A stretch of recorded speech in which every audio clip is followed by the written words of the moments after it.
Shavua Tov, everyone. Shavua Tov. Right now, we're going to celebrate the fourth meal all together, and we know that this is just one part of our journey towards Rosh Hashanah. And right now, we have 2 weeks, and it's all about taking advantage of every opportunity that we have to connect and to make this connection a focus. And the fourth meal is all about taking all the light, all the energy that are revealed from Shabbat and to transition into the week.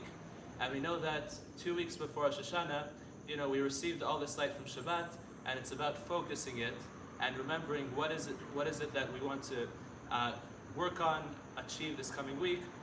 And the fourth meal, we could have the intention that we're bringing some focus and remembering the goals, remembering our intentions and our desires that we thought about in Shabbat. So together we could have this moment right before the week starts that we could tap in and connect, and together just remember that we're in this and we have 2 weeks and we want to do everything we can. So the fourth meal, we're singing songs and we're sharing stories, and it's just a little inspiration. We know that the origin is that King David, he would celebrate after Shabbat that he had a whole week to live because he knew that he would pass away on Shabbat. So we could also connect to this stress-free time and think about our week and inject some worry-free and some certainty that whatever happens this week, we have a whole other week where we could focus and we could set intentions.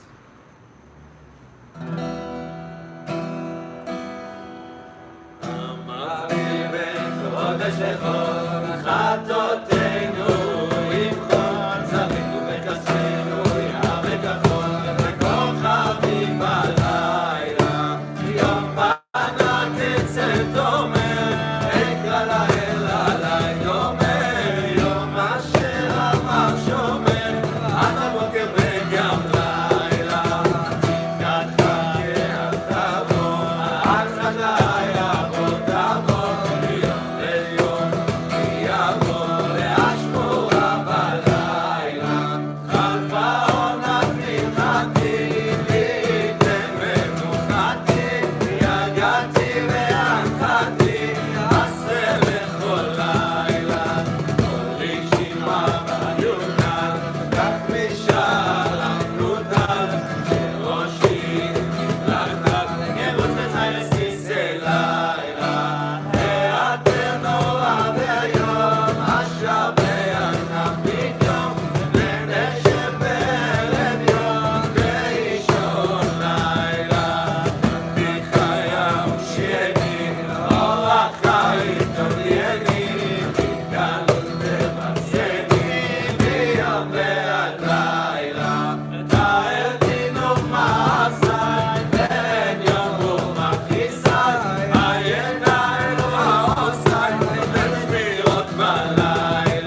Rabbi Elimelech of Lizensk once sent his son to Rabbi Pinchas of Koritz to experience Shabbat with this great Kabbalist, someone who had studied under the Baal Shem Tov for many, many years. His son goes to Rabbi Pinchas of Koritz, goes to Shabbat, and the entire time gets ignored. No one says hello to him, no one looks at him, no one wants to sit next to him. Not Friday night, not Shabbat morning, just completely ignored, pretending as if he doesn't even exist. It gets time to the third meal of Shabbat, and the son of Rabbi Elimelech of Lizensk is sitting in the corner. No one even wants to be next to him during Kiddush. He turns his face to the Creator and says, "Master of the world, Father, please have mercy on me." And from the other side of the room, Rabbi Pinchas of Koritz looks at him and says, "Who do you think you are that you can even call the Creator your Father?" And that completely finishes the son of Rabbi Elimelech of Lizensk. After Shabbat, he goes home, he goes back to his father. He says, "I don't know why you sent me to this Shabbat. It just completely broke me. I don't know what was the point." And Elimelech of Lizensk looks at his son and he says, "When Rabbi Pinchas of Koritz told you that you don't even have the merit to call the Creator your Father, you should have quoted to him a verse from the book of Deuteronomy, which says, Sha'al Avicha, which can be translated as ask your father, but the word Sha'al can also be translated as borrow. You should have said, even though maybe right now I don't have the merit to call the Creator my Father, I'm going to borrow from the perfect version of who I'm meant to be, who I'm supposed to be, and I'm going to borrow some of that light." One of the teachers shared this week that the whole purpose of the month of Virgo is not to look at all of our mistakes and beat ourselves up, but to look at who we are meant to be, the perfect version of ourselves, and say, this is who I want to be more of this year. This is what I want to borrow from in this coming year. I want to be less, of course, of all of my past negativity, but I want to be more of the perfect version of my soul, which already exists and which is there for me to tap into.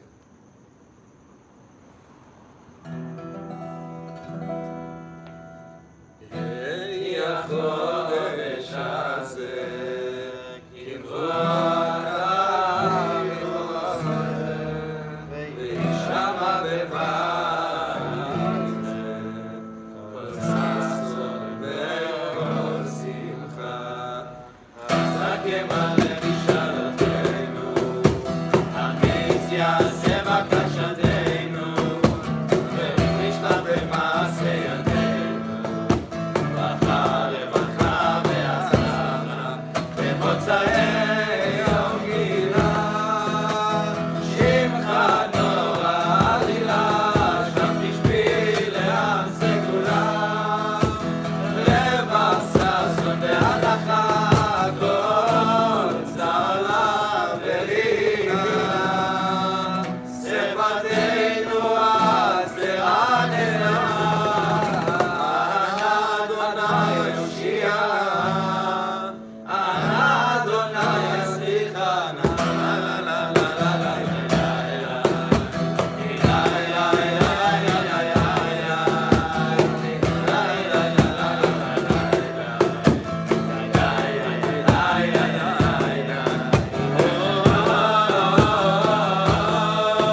Closer to the holiday of Rosh Hashanah and all the rest of the holidays coming up in the month of Libra, I'm sure a lot of us are studying, preparing. There's a short story about the Baal Shem Tov and his student that helps us get some perspective on where we want to have our consciousness for the upcoming holidays to decide our coming year.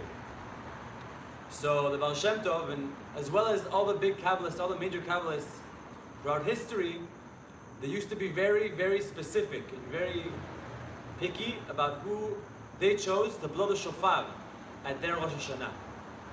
Rabbi Shimon Bar Yochai had the same, as well as the Ari and the Baal Shem Tov. They would all pick very carefully who they had blowing the shofar at their connection. So the Baal Shem Tov picked his shofar blower every year was to be Reb Zev Wolf of Kitzis. Reb Zev Wolf of Kitzis was a very close student of the Baal Shem Tov, and this was to be his shofar blower. Now, just as all the other Kabbalists before him, the Baal Shem Tov would prepare that student, that person that was going to blow the shofar, and study all the deep meditations from the Ari, all of them at least 3 days before, day in and day out, from the morning till the night, just studying these meditations of different letters and numbers and combinations of letters to make the change in the upper worlds that's supposed to be made in that time, to sweeten the judgment. So they did this preparation, the Baal Shem Tov and his student Reb Zev Wolf, vigorously for many hours before Rosh Hashanah. And Reb Zev Wolf, throughout the entire study with his teacher to prepare to blow the shofar, which she felt was a great, great responsibility to sweeten the judgment of the entire world through the connection with the biggest tzaddik in that generation, the Baal Shem Tov, he took notes of all the meditations his teacher taught him, from the Kabbalists, from the Ari, all the different complicated combinations, meditations, and he compiled all the notes. And as he came the morning of Rosh Hashanah to blow the shofar, he noticed his notes were gone. So right before he comes into the shofar blowing, he gets frantic, he starts to panic, he doesn't know what to do, he's looking around, he's searching everywhere for his notes, but they're nowhere to be found. Right as he comes to the moment right before he's blowing the shofar, he says to himself in his consciousness, you know, I don't have the meditations, and I remember some of them, but I really don't remember them as I'm supposed to. But with a really a cry, with a begging to the Creator, he just asked that whatever is supposed to happen, all the judgments that are supposed to be sweetened, whatever is supposed to happen through this blowing of the shofar, let it happen, please, with your assistance from the Creator. And he came later to his teacher, and throughout the shofar blowing, throughout all the blowings, he was crying. Everybody could see around him that he was just crying and really asking for the assistance to do the job he was supposed to do. And later he came to his teacher and he asked his teacher, he told him, you know, I don't know if you noticed, but I lost the meditations. I didn't do it as I was supposed to, and I'm sorry. And the Baal Shem Tov told him, I took your meditations. I took them from you because I saw that if you had just depended solely on the meditations, on these combinations of the holy letters, it wouldn't have been enough to sweeten the judgment that had to be sweetened for this year. I took them so that you would really come to a place of being broken and really needing to ask and begging the assistance of the Creator to do it, because that was really the main force that was going to do the job that needed to be done. So as we come to this holiday of Rosh Hashanah and to the rest of the holidays, it's obviously very important to study, to prepare, to get our consciousness to the place it needs to be. When it comes down to it and we're there for the connection, we need to make sure also to come from a place of asking, of wanting, having a deep desire to be in unity and in love and do the connection together.